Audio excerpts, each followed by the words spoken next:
আর উমরের পোশাক শেষরিয়া যায় রে বউ কি তো من يهده الله فلا مضل له ومن يضلله فلا هادي له وأشهد أن لا إله إلا الله وحده لا شريك له وأشهد أن سيدنا وسندنا وحبيبنا ومولانا محمدا عبده ورسوله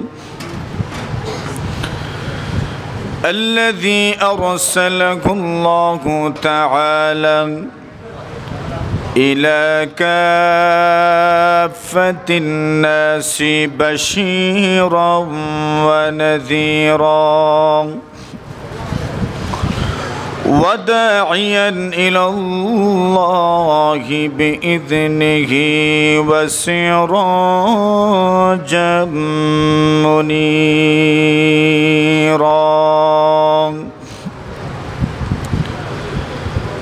أما بعد فأعوذ بالله من الشيطان الرجيم بسم الله الرحمن الرحيم يا أيها الذين آمنوا اتقوا الله وقولوا قولا سديدا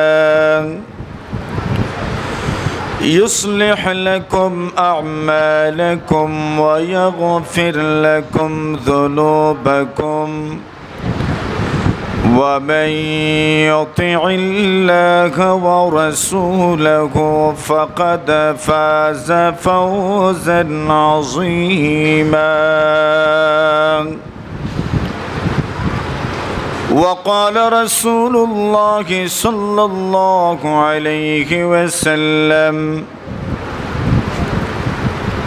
من أحب لله وأبغض لله وأعطى لله ومنع لله فقد استكمل الإيمان آمنت بالله صدق الله مولانا العظيم صلى الله عليه سيدنا ومولانا محمد وعلى آله وأصحابه وسلم صلى الله على سيدنا ومولانا محمد وعلى آله وأصحابه وسلم ঐতিহ্যবাহী দ্বীনি বিদ্যাপীঠ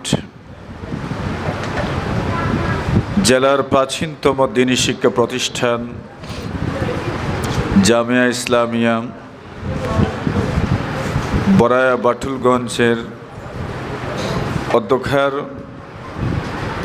ইসলাহি মজলিসের ইসলাহি মাহফিলের দোয়াই মাহফিলের চলমান অধিবেশনের সম্মানিত সভাপতি মুআজ্জাজ মুকাররম হযরত উলামায়ে কেরাম, বিভিন্ন স্থান থেকে আগত মুরব্বী সাহেবান, যুবক ভাইরা, পর্দার আড়ালের অবস্থানরত আমাদের অত্যন্ত শ্রদ্ধেয় সম্মানিতা মা ও বোনেরা, আল্লাহ পাক রব্বুল আলামিনের অসংখ্য অগণিত শুকর আদায় করছি, যিনি এই মহতী মাহফিলে আপনাকে আমাকে মাগরিবের নামাজের পরপরই দিনে কিছু মুজাকারা আলোচনার জন্য অসংখ্য অগণিত মানুষ থেকে বাছাই করে এখানে বসার তৌফিক দান করেছেন। এজন্য আমরা সকলেই আল্লাহ তাআলার শুকরিয়া জ্ঞাপন করছি। কালিমাতুশ শুকুর আমরা পাঠ করছি, আমরা সবাই পড়ি আলহামদুলিল্লাহ।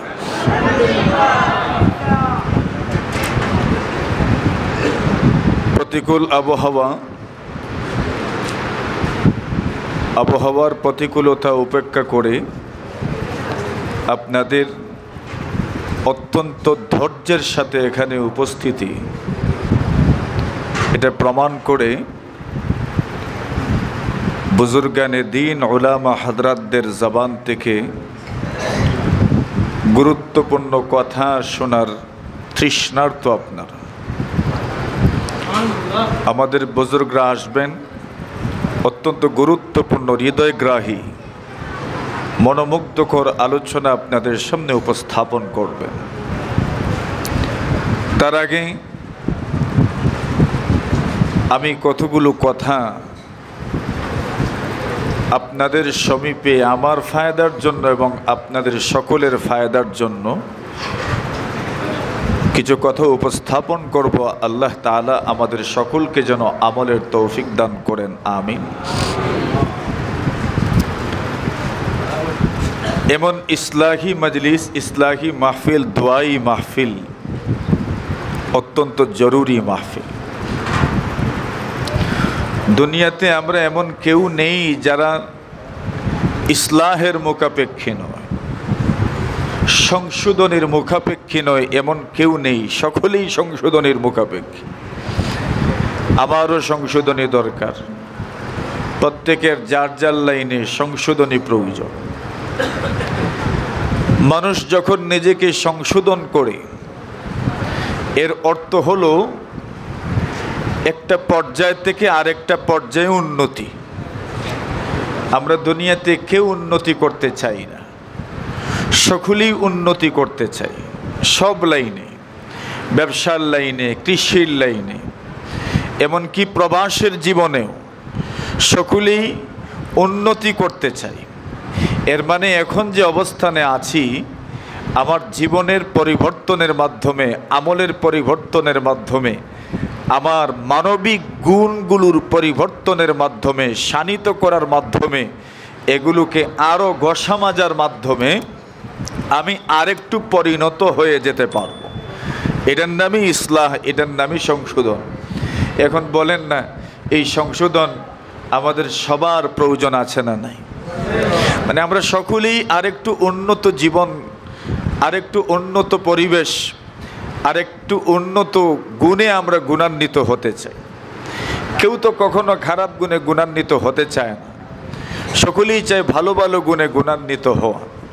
কিন্তু সেটা সম্ভব হয় কখনো, কখনো সম্ভব হয় না। এজন্যই প্রয়োজন বুজুর্গানে দ্বীনের সোহবত, বুজুর্গানে দ্বীনের সান্নিধ্য, উলামা হযরতদের সান্নিধ্য। আপনারা তো বিশেষ করে এই অঞ্চলের মানুষ কত বড় বড় বুজুর্গানে দ্বীনের সান্নিধ্য পেয়েছেন। এখানে আমাদের কথা আর কি বা আপনাদের হৃদয়ে ঝংকার তুলবে তা তো আমরা বুঝিওই। কিন্তু এরপরেও যেহেতু আদিষ্ট হয়েছি, যেহেতু হুকুমপ্রাপ্ত হয়েছি, এজন্য কয়েকটা কথা বলা আর কি। জনাবে নবী আকরাম সাল্লাল্লাহু আলাইহি ওয়াসাল্লামের সাহাবী হযরতে আবু বকর এবং হযরতে ওমর রাদিয়াল্লাহু তাআলা আনহুমা, এই দুইজন বড় সাহাবীদের নাম জানেন না এমন কোনো মানুষই নাই। সবাই এই দুইজনের নাম জানেন, ঠিক না? একজন আবু বকর আর আরেকজন ওমর। এই দুজনের মধ্যে আমলের প্রতিযোগিতাও চলমান থাকত, সব দিকের প্রতিযোগিতা চলমান থাকত। আল্লাহ তাআলা দুজনকে এমন একটা পর্যায়ে নিয়ে গেছেন, এই দুজনকে শায়খাইন বলা হয়, বড় বলা হয়। নবী আকরাম সাল্লাল্লাহু আলাইহি ওয়াসাল্লামের সাহাবীদের মধ্য থেকে সবচেয়ে বড় যে দুজন, আবু বকর এবং ওমর রাদিয়াল্লাহু তাআলা আনহুমা। নবী আকরাম সাল্লাল্লাহু আলাইহি ওয়াসাল্লাম দুজনের মর্যাদা বর্ণনা করেছেন। আল্লাহ রাসূল সাল্লাল্লাহু আলাইহি ওয়াসাল্লাম ইন্তেকালের মাত্র কয়েকদিন আগে সোমবার দিন রাসূল সাল্লাল্লাহু আলাইহি ওয়াসাল্লামের ইন্তেকাল, আর এর আগের বুধবার দিনে আল্লাহর রাসূল সাল্লাল্লাহু আলাইহি ওয়াসাল্লাম সাহাবায়ে কেরামদের সামনে যে বক্তব্য উপস্থাপন করেছেন, সেই বক্তব্যের একটা বক্তব্য ছিল, আল্লাহর রাসূল বলেছেন, সাহাবীরা, লা'নাতুল্লাহি আলাল ইয়াহুদি ওয়ান নাসারা, ইহুদ এবং খ্রিস্টানদের উপর আল্লাহর অভিশাপ। কেন অভিশাপ? আল্লাহর রাসূল কারণ বর্ণনা করেছেন, ইত্তাখাযু কুবুর আমবিয়াইহিম মাসাজিদা, তারা তাদের নবীদের কবরগুলোকে সেজদার জায়গা বানিয়ে রেখেছিল। নাউজুবিল্লাহ তো বলেন, বুঝেন নাই মনে হয়। আওয়াজ বুঝছেন আপনারা? বুঝতেছেন আওয়াজ? কান পর্যন্ত পৌঁছতেছে? আলহামদুলিল্লাহ, কোনো অসুবিধা হচ্ছে না তো? মাশাআল্লাহ। এখন দেখেন নবী আকরাম সাল্লাল্লাহু আলাইহি ওয়াসাল্লাম কত সুন্দর করে উপস্থাপন করেছেন, লা'নাতুল্লাহি আলাল ইয়াহুদি ওয়ান নাসারা, ইহুদ এবং খ্রিস্টানদের উপর আল্লাহর অভিশাপ। কেন? ইত্তাখাযু কুবুর আমবিয়াইহিম মাসাজিদ, তারা তাদের নবীদের কবরে গিয়ে সিজদা করত। আচ্ছা, নবীদের কবরে সিজদা করলেও যদি অভিশাপ প্রাপ্ত হতে হয়, তাহলে ওলিদের কবরে সিজদা করলে তোর অভিশাপ পাওয়ার কথা না।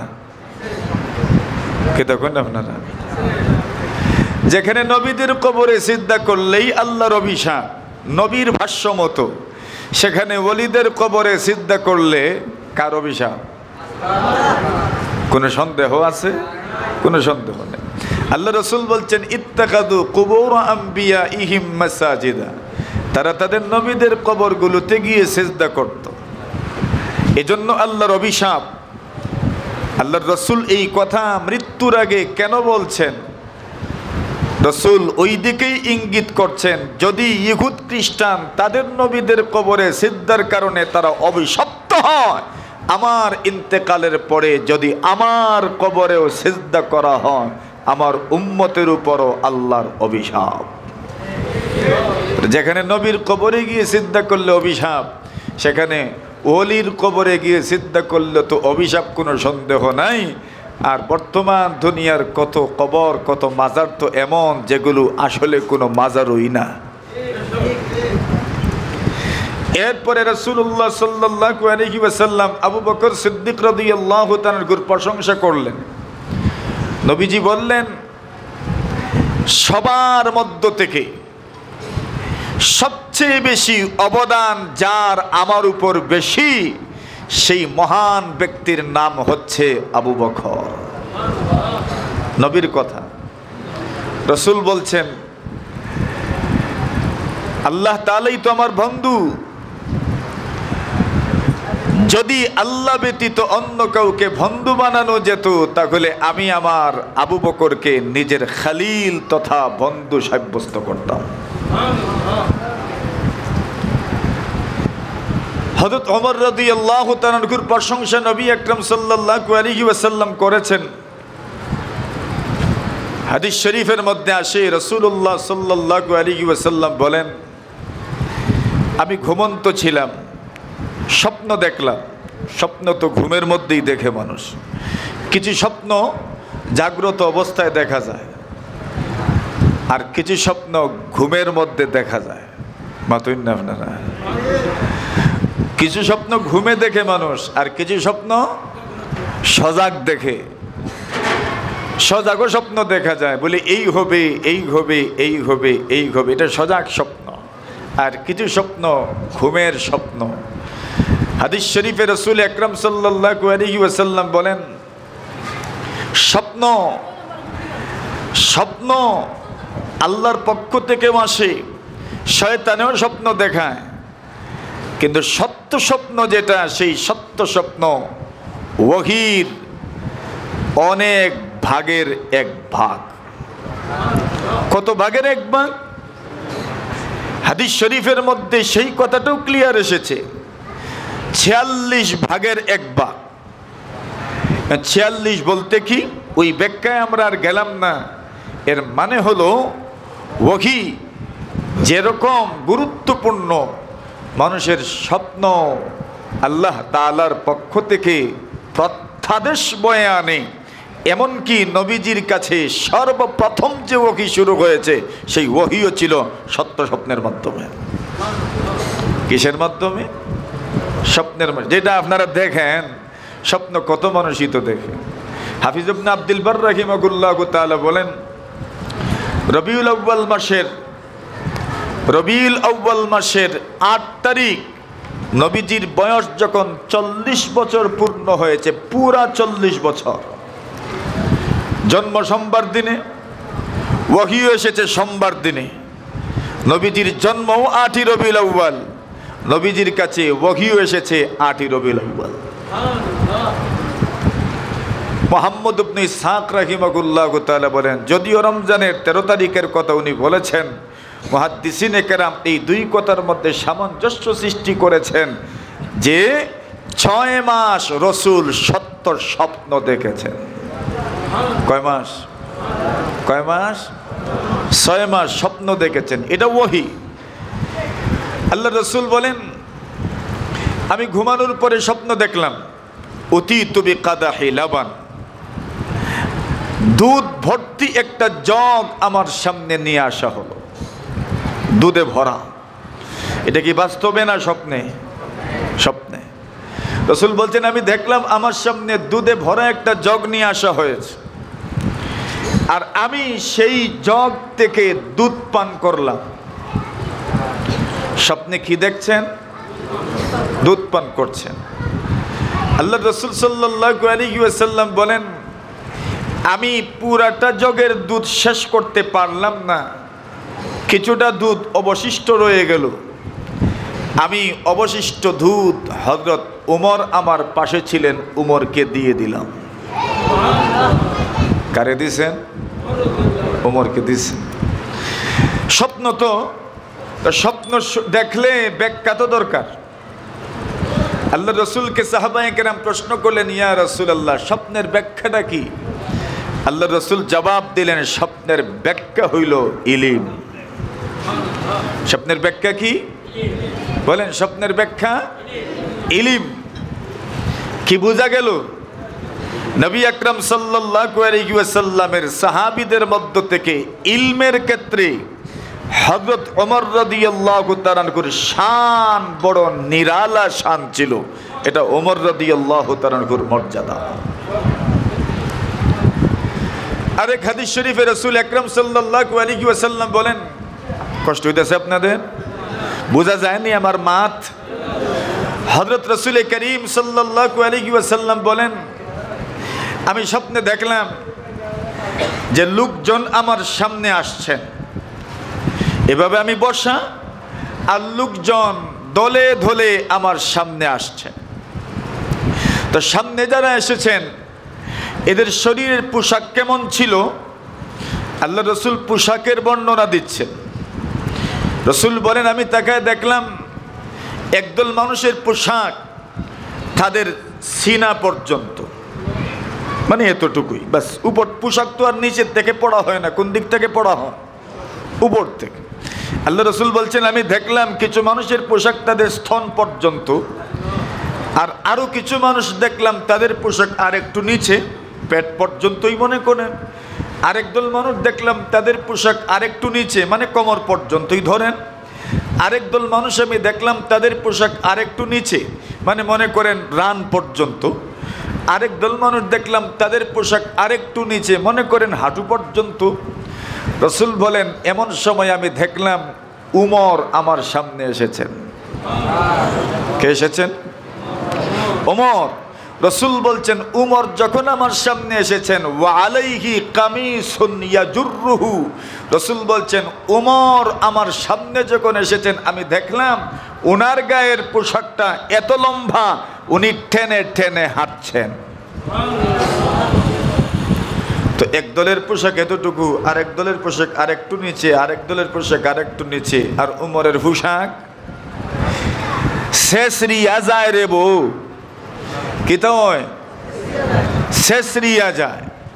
রসুল বলছেন ওয়া আলাইহি কামিসুন ইয়াজুররুহু, নবী আকরাম সাল্লাল্লাহু আলাইহি ওয়াসাল্লাম বলেন ওমরের গায়ের পোশাক উনি টেনে টেনে নিয়ে যাচ্ছেন, মানে ছেঁচড়িয়ে যাচ্ছে পোশাকটা। আল্লাহর রসুল সাল্লাল্লাহু আলাইহি ওয়াসাল্লামকে সাহাবীগণ জিজ্ঞাসা করলেন, রসুল স্বপ্নই তো দেখেছেন, স্বপ্নের ব্যাখ্যা কি? আল্লাহর রসুল জবাব দিলেন, স্বপ্নের ব্যাখ্যা হইল দিনদারি। স্বপ্নের ব্যাখ্যা কি? দিনদারি। কি বোঝা গেল? যেভাবে পোশাক মানুষকে গরম থেকে বাঁচায়, যেভাবে পোশাক মানুষকে সূর্যের তাপ থেকে বাঁচায়, যেভাবে পোশাক মানুষকে ঠান্ডা থেকে বাঁচায়, ঠিক তেমনি ভাবে দিনধারী মানুষকে লাঞ্ছনা বঞ্চনা সব ধরনের অনিষ্ট থেকে দিনদারি মানুষকে হেফাজত করে। তো উমর রাদিয়াল্লাহু তাআলার মর্যাদা কিছুটা বুঝে আসছেনি। দুজনই বড়। আবু বকর সিদ্দিক রাদিয়াল্লাহু তাআলা উনি যে সবার বড় কোনো সন্দেহ নেই। লিসিদ্দিকি রুজহানুন জালিয়ুন, লিসিদ্দিকি রুজহানুন জালিয়ুন আলাল আগিয়ারি মিন গায়রি ইহতিমালি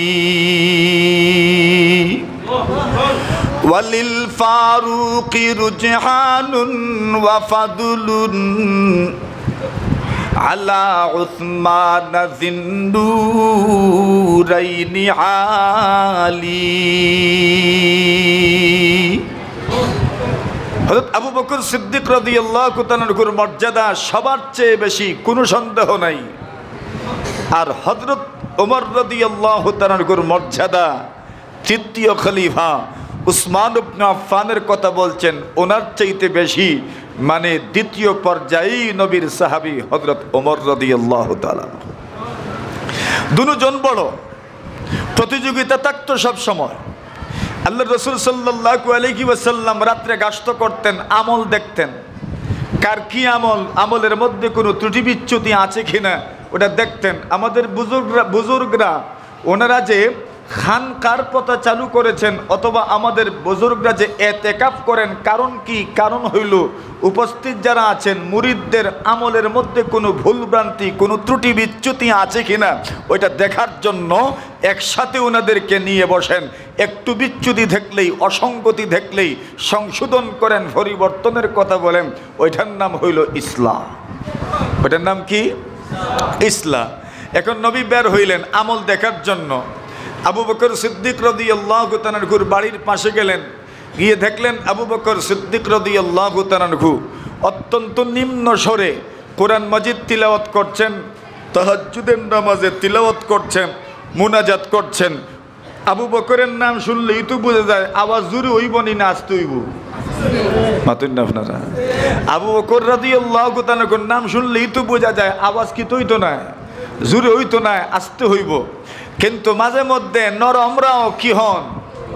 জোরে বলেন। নরমরাও মাঝে মধ্যে কি হয়ে যান? গরম হয়ে যান।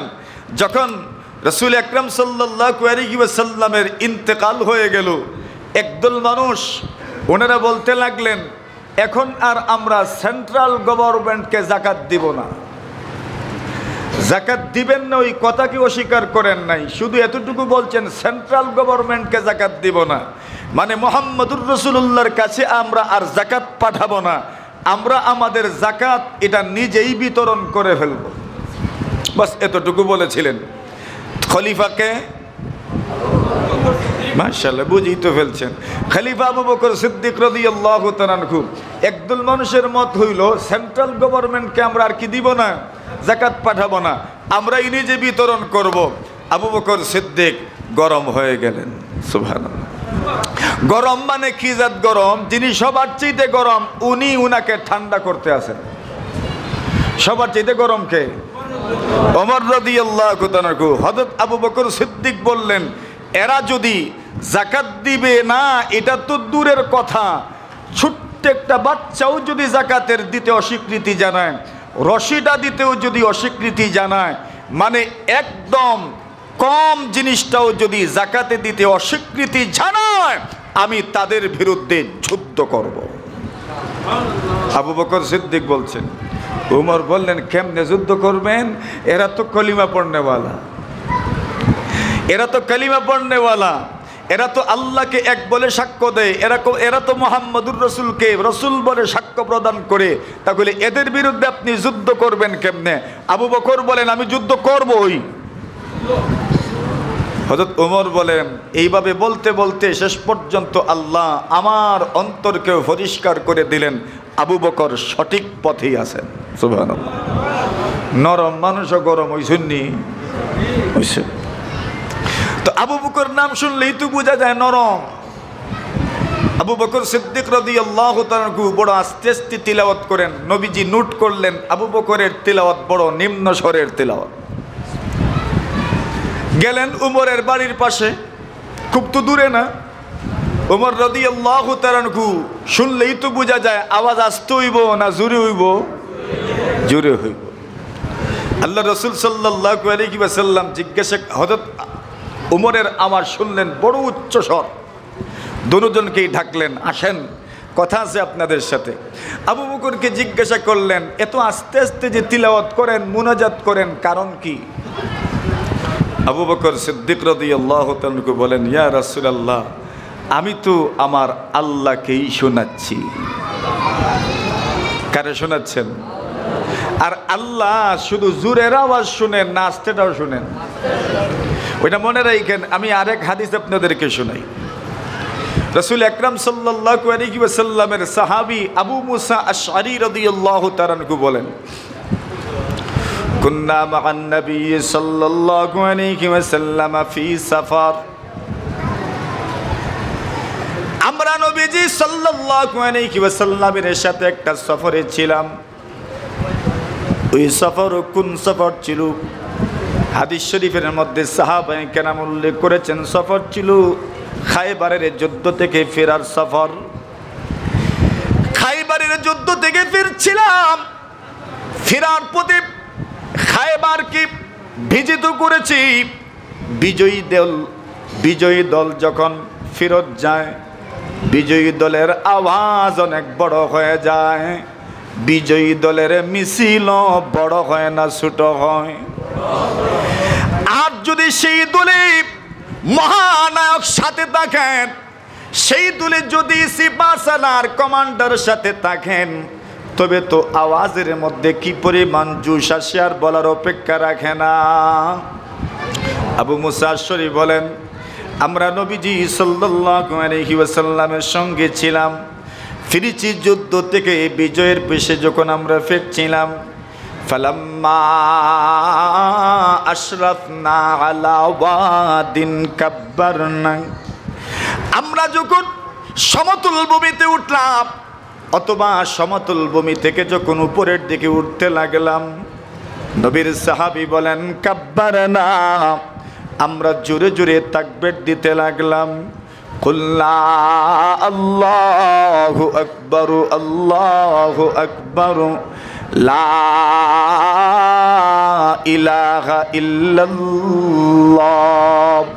নবীজির সাহাবী বলেন, আমরা যখন উপরের দিকে উঠছিলাম, আমরা তখন জোরে জোরে বলছিলাম আল্লাহু আকবার, আল্লাহু আকবার, লা ইলাহা ইল্লাল্লাহ। কি পরিমাণ জোরে জোরে বলছিলাম! নবীজির এরপরের কথাটা শুনলেই বোঝা যায় কি পরিমাণ আওয়াজ দিয়ে ওনারা তাকবীর দিচ্ছিলেন। নবীজি সাল্লাল্লাহু আলাইহি ওয়াসাল্লাম দীপ্ত কণ্ঠের আওয়াজ শুনে, জোরালো কণ্ঠের আওয়াজ শুনে, জোরালো কণ্ঠের তাকবীর শুনে সাহাবীদেরকে বললেন, আইয়ুহান নাস ইরবাউ আলা আনফুসিকুম। নবীজি সাহাবীদেরকে সম্বোধন করে বলেন, এর সাহাবীরা আমার, ইরবাউ আলা আনফুসিকুম, আর একটু আস্তে আস্তে তাকবীর দাও। এত জোরে জোরে তাকবীর দেওয়ার কি জরুরত, কি প্রয়োজন? আর একটু আস্তে আস্তে তাকবীর দাও। নবীজি যখন বলছেন আস্তে আস্তে তাকবীর দাও, বুঝেই তো যাচ্ছে আগের আওয়াজটা কেমন ছিল।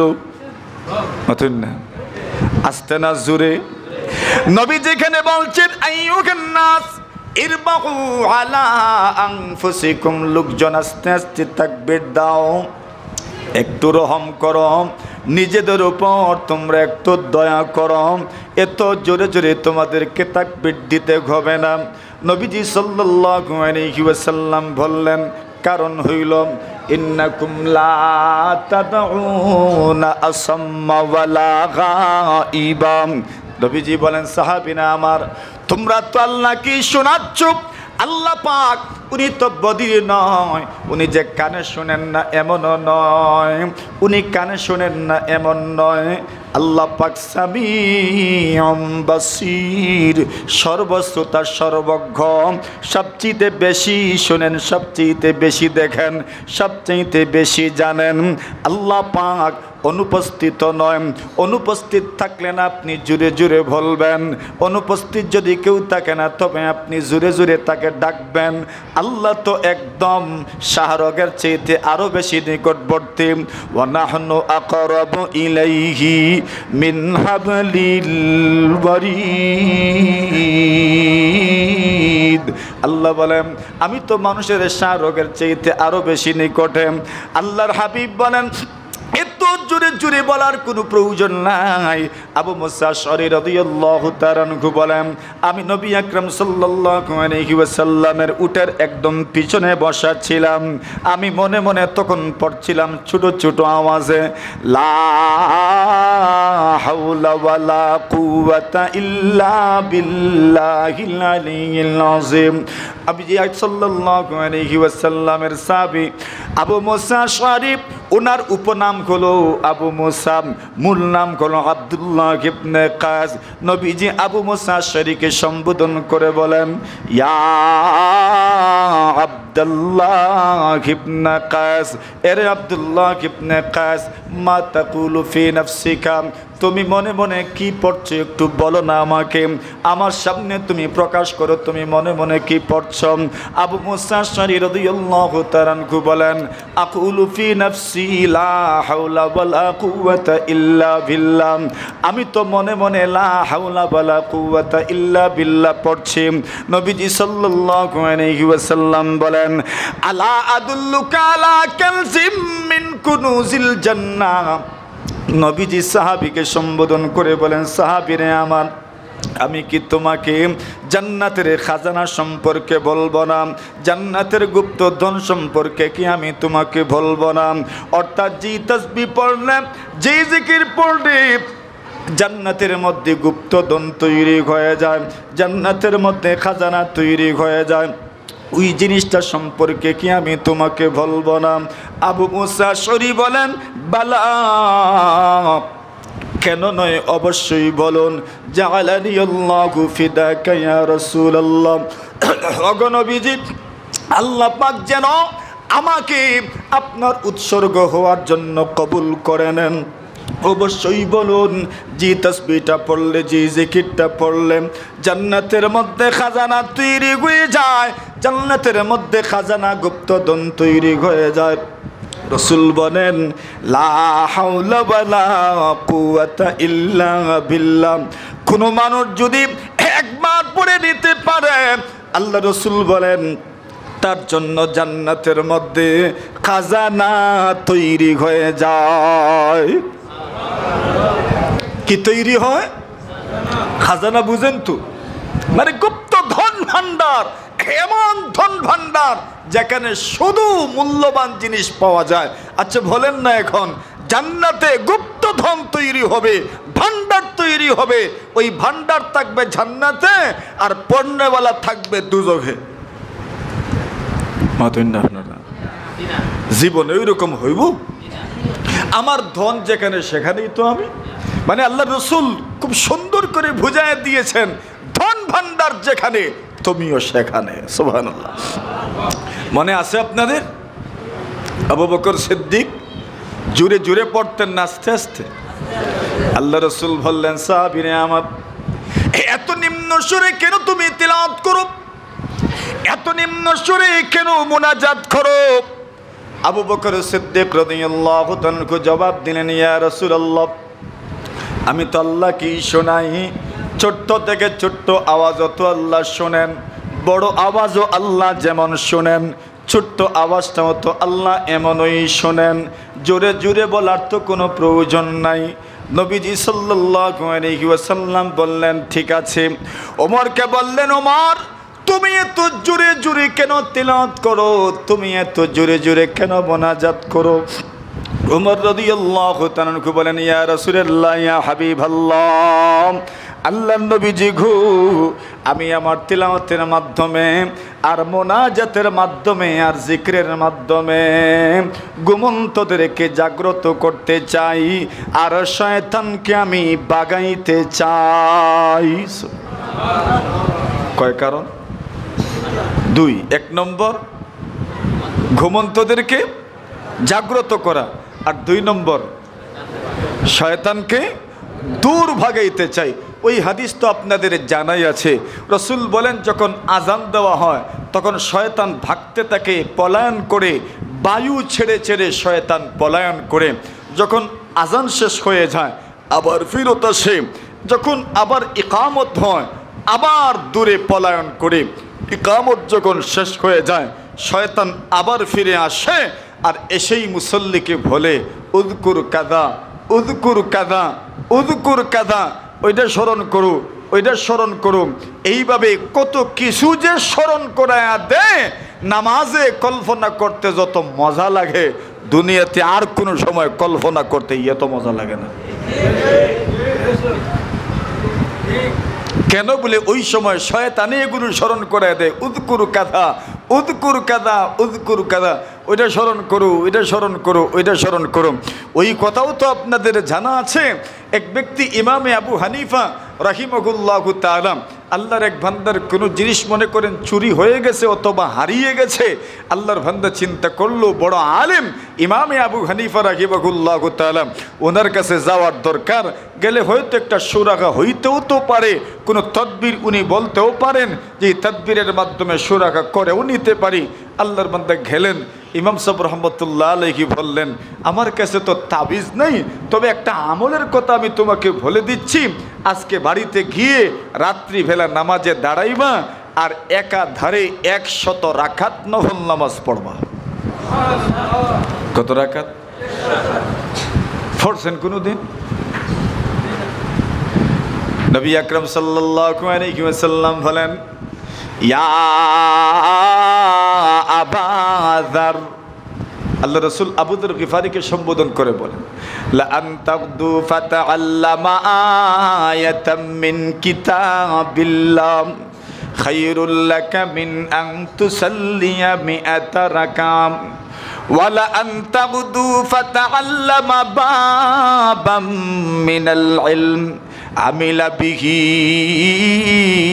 আও লাম ইয়ামাল।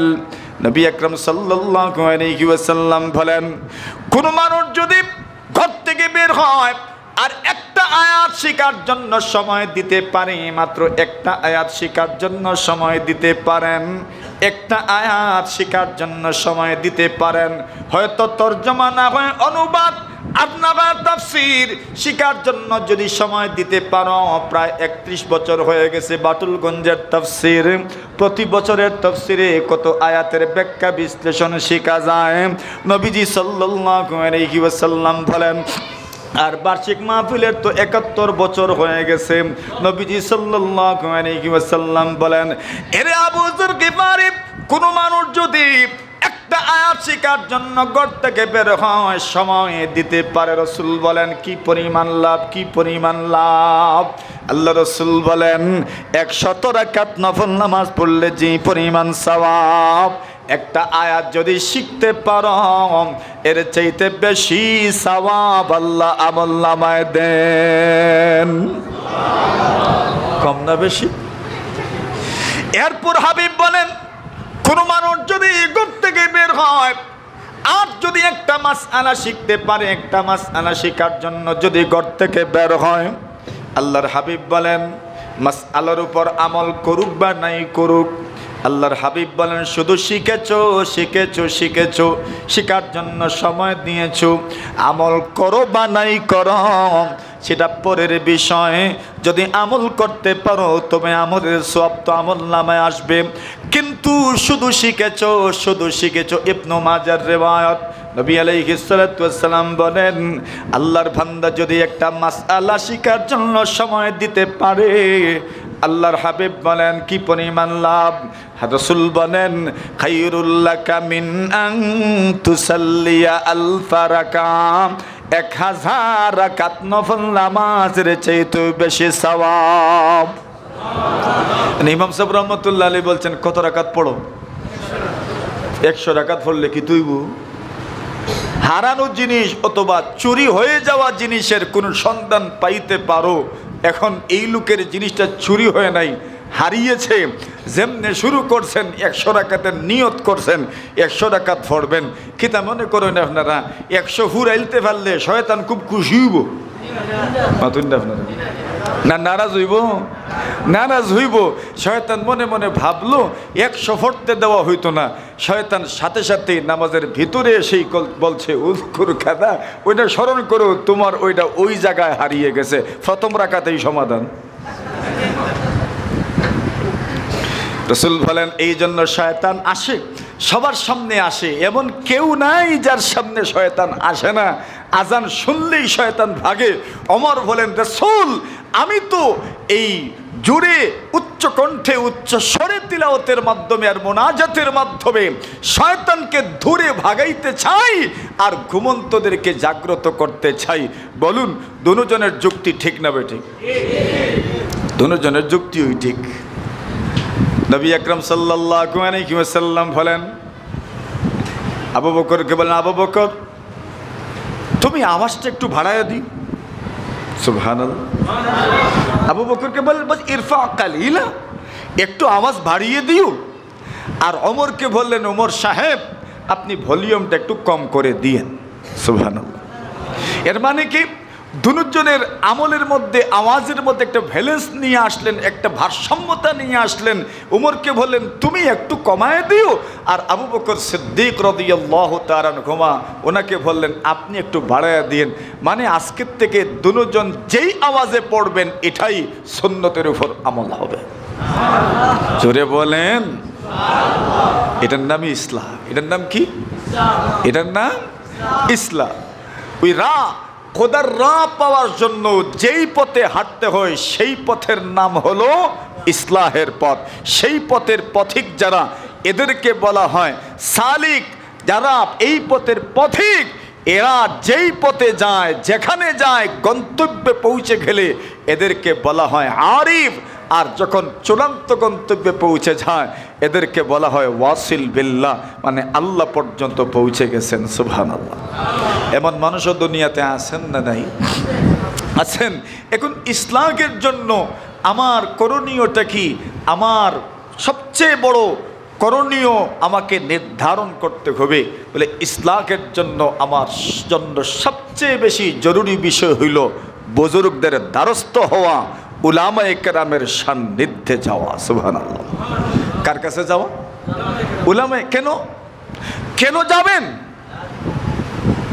মানে কারণ তো থাকার দরকার। আমি আমার বড় তো উলামায়ে কেরামের কাছে কেন যাব? আমি আমার করে ফেলবো। যেতে তো হবে। কেন যেতে হবে? বলে তাদের ব্যাপারে আল্লাহ তাআলার পক্ষ থেকে কোনো কথা আছে কিনা সেটা তো জানার দরকার। ঠিক না বেঠিক? আমার কথা বুঝরানি আপনারা? কেন যাইবেন উলামায়ে কেরামের কাছে? আমরা তো জোর করে আপনাকে আনবো না। আমারও যাওয়ার দরকার উলামায়ে কেরামের কাছে। উনি তো জোর করে আমাকে নিতে পারবেন না। তো আমাকে যেতে হবে যে ওনার কাছে, সেটা তো আমাকে আগে অনুধাবন করতে হবে। সেটা তো আমাকে আগে অনুভব করতে হবে। কেন অনুভব করতে হবে? কিভাবে অনুভব করবেন? এর জন্য কয়েকটা উদাহরণ আপনাদের সামনে আমি পেশ করি। কষ্ট হইতেছে আপনাদের? ছোট্ট একটা উদাহরণ। নবী আকরাম সাল্লাল্লাহু আলাইহি ওয়াসাল্লামের সাহাবী আবু হুরায়রা, নাম তো শুনেছেন, নাম তো শুনেছেন। নবী আকরাম সাল্লাল্লাহু আলাইহি ওয়াসাল্লামের সান্নিধ্যের বরকতটা কেমন ছিল? নবী আকরাম সাল্লাল্লাহু আলাইহি ওয়াসাল্লামের সান্নিধ্যের বরকত কেমন ছিল? নবীজির নবুয়তের জিন্দেগি 23 বছর। আর আবু বকর, হযরত আবু হুরায়রা নবীজিকে পেয়েছেন মাত্র 4 বছর। কয় বছর? হিসাবটা করুন রে বা, কত বছর? 4 বছর। সবচেয়ে বেশি হাদিস বর্ণনা করেছেন কে? কেমনে হইল? মাত্র 4 বছর রসুলকে পেয়েছেন। 23 বছরের নবুয়তি জিন্দেগিতে মাত্র 4 বছর আবু হুরায়রা নবীর সান্নিধ্যে সবচেয়ে বেশি হাদিস বর্ণনা করেছেন। সান্নিধ্যের বরকত। আবু হুরায়রা নিজেই বলেন, আহদুরু মা লা ইয়াহদুরুন ওয়া আহফাজু মা লা ইয়াহফাজুন।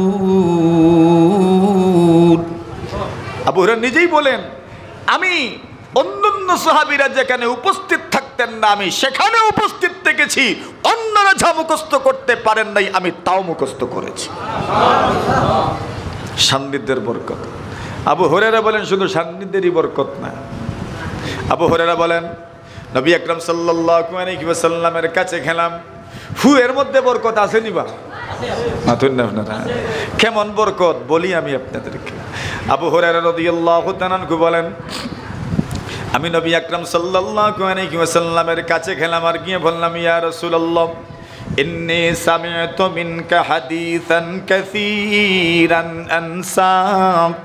ইয়া রাসূলুল্লাহ, আমি আপনার জবান থেকে অসংখ্য গণিত হাদিস শুনি, কিন্তু হাদিসগুলো শোনার পরে আমি ভুলে যাই।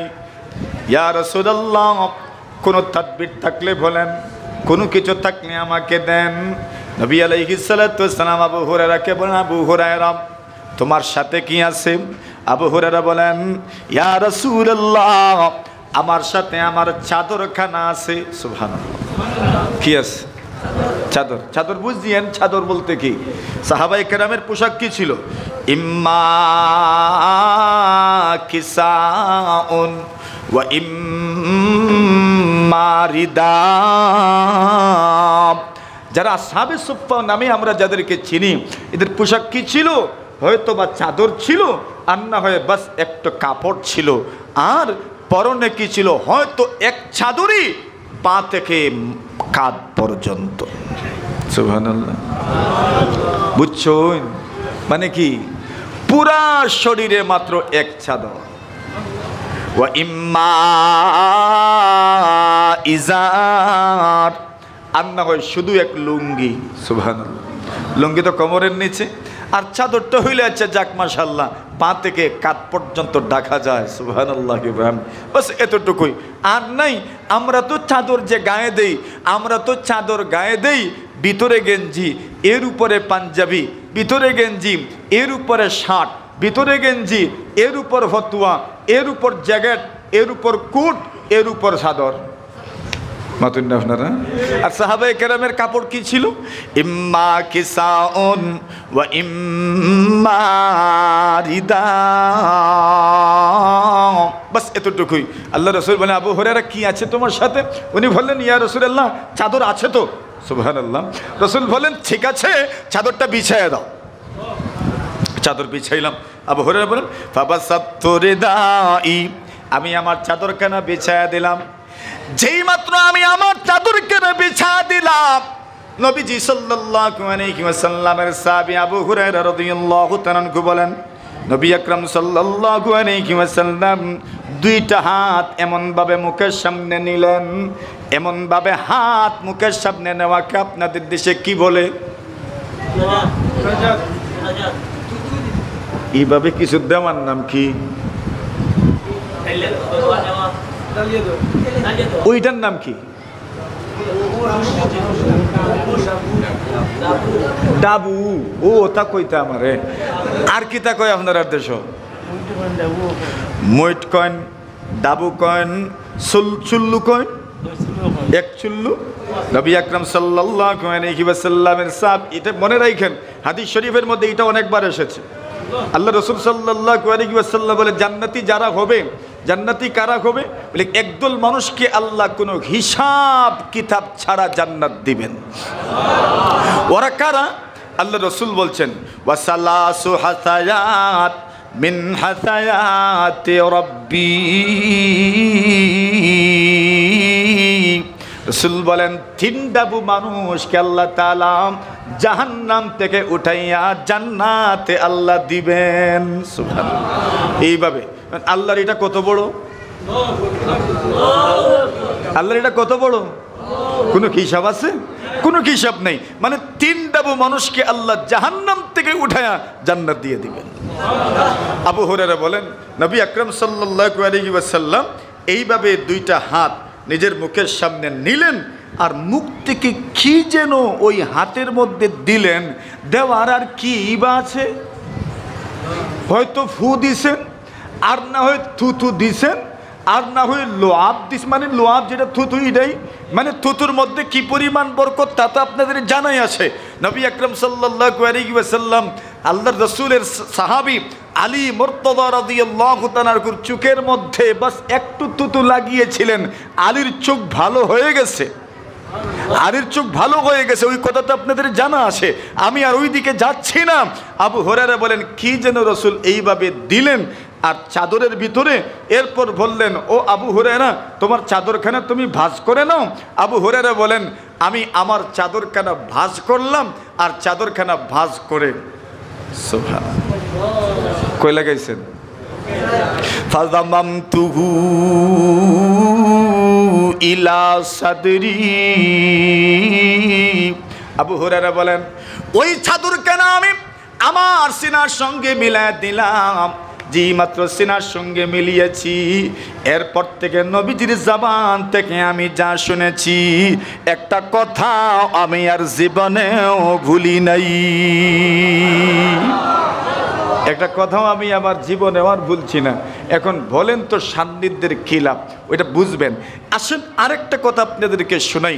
সাইব ইবনে ইয়াজিদ রাদিয়াল্লাহু তাআলা আনহু নবী আকরাম সাল্লাল্লাহু আলাইহি ওয়াসাল্লামের সাহাবীদের মধ্য থেকে সিগারে সাহাবা যাদেরকে বলা হয়, ছোট সাহাবায় বয়স কম যাদের, এর মধ্যে একজন সাইব ইবনে ইয়াজিদ রাদিয়াল্লাহু তাআলা আনহু বলেন, সাইব ইবনে ইয়াজিদ বলেন, যাহাবাত বি খালাতি ইলা রাসূলিল্লাহি সাল্লাল্লাহু আলাইহি ওয়াসাল্লাম, আমার খালা, আমার মই আমাকে রসুলের কাছে নিয়ে যেতেন, আর রসুলকে বলতেন, হে রসুল, সাইব ইবনে ইয়াজিদের মাথায় আপনার হাতটা বুলিয়ে দেন আর তার জন্য আপনি বরকতের দোয়া করেন।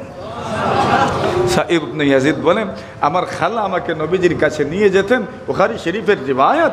আবু হযরত সাইব ইবনে ইয়াজিদ বলেন, রসুল আমার মাথায় হাত বুলাতেন আর আমার জন্য বরকতের দোয়া করতেন। এখন বলেন যাওয়ার দরকার আছে না নাই? নিজের সন্তানদেরকে বুজুর্গদের সামনে নিয়ে যাওয়ার প্রয়োজন আছে কি নাই? মাহমুদ ইবনে রবি রাদিয়াল্লাহু তাআলা বলেন, বাবুল মাতা ইয়াসিহুস সামাউস সাগীর। ইমাম বুখারী আলাইহির রাহমাত কিতাবুল ইলমের মধ্যে শিরোনাম আনছেন, বাবুল মাতা ইয়াসিহুস সামাউস সাগীর। ওই কথা কি বুঝাইছেন ইমাম বুখারী? আমি ওই দিকে যাচ্ছি না। মাহমুদ ইবনে রবি রাদিয়াল্লাহু তাআলার বক্তব্যটা আপনাদের সামনে পেশ করছি। মাহমুদ ইবনে রবি রাদিয়াল্লাহু তাআলা বলেন, একদিন নবী আকরাম সাল্লাল্লাহু আলাইহি ওয়াসাল্লাম আমাদের বাড়িতে আসলেন, আর আমাদের বাড়িতে এসে আল্লাহর রসুল একটু পানি চাইলেন পান করার জন্য। আমাদের ঘর থেকে রসুলকে পানি দেওয়া হলো, রসুল পানি পান করলেন, আর এক কুল্লি পানি আমার মুখের উপর রসুলের মুখ থেকে ছাইড়া দিলেন।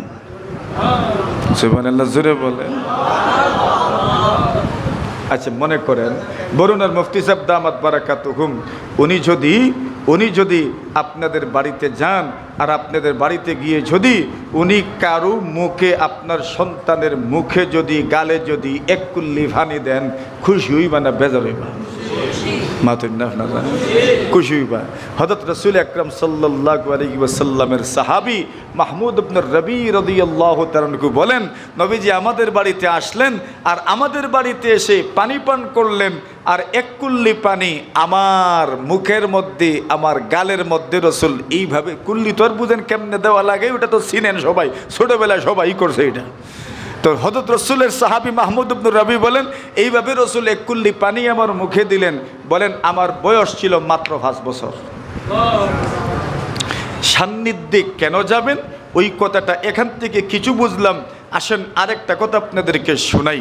আল্লাহর রাসূল সাল্লাল্লাহু আলাইহি ওয়াসাল্লাম বলেন, আল উলামা উমানা হাযিহিল উম্মাহ।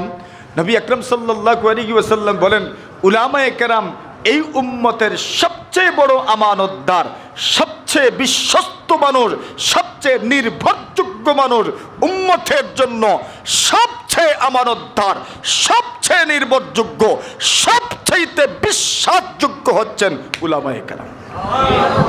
কথাটা কার? রাসূলুল্লাহ। আল উলামা উ উমানা উ হাযিহিল উম্মাহ। কিছু বলবেন?